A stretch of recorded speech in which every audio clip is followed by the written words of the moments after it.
रांगे पाटलांचं मराठा आरक्षणासाठी आझाद मैदानामध्ये गेल्या 3 दिवसांपासून उपोषण सुरू आहे।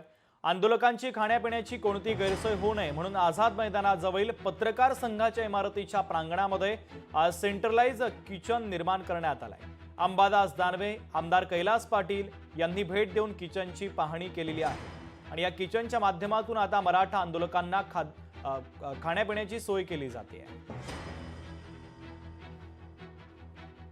सरकारने खबरदारी घ्यायची आवश्यकता होती, परंतु या मुंबईमध्ये शिवसेना सक्षम आहे आणि काल पक्षप्रमुख माननीय उद्धवजी ठाकरे साहेबांनी या मुंबईतल्या सगळ्या भागातल्या शिवसैनिकांना अशा पद्धतीनं मुंबईत आलेल्या मराठी बांधवांना पूर्णपणे जेवण, नाश्ता, चहा पाणी करण्याचं आवाहन केलं आणि आज जर तुम्ही बघितलं तर आज कुठंच कमी नाही राहिलेलं, एवढं शिवसैनिकांनी इथं केलं आणि हे सुद्धा एक सेंट्रल किचन जवळपास 8 ते 10 हजार लोकांचं जेवण एकाच वेळेस बनवण्याच्या क्षमतेचं माननीय उद्धवजींच्या मार्गदर्शनाखाली शिवसेनेनं सुरू केलं।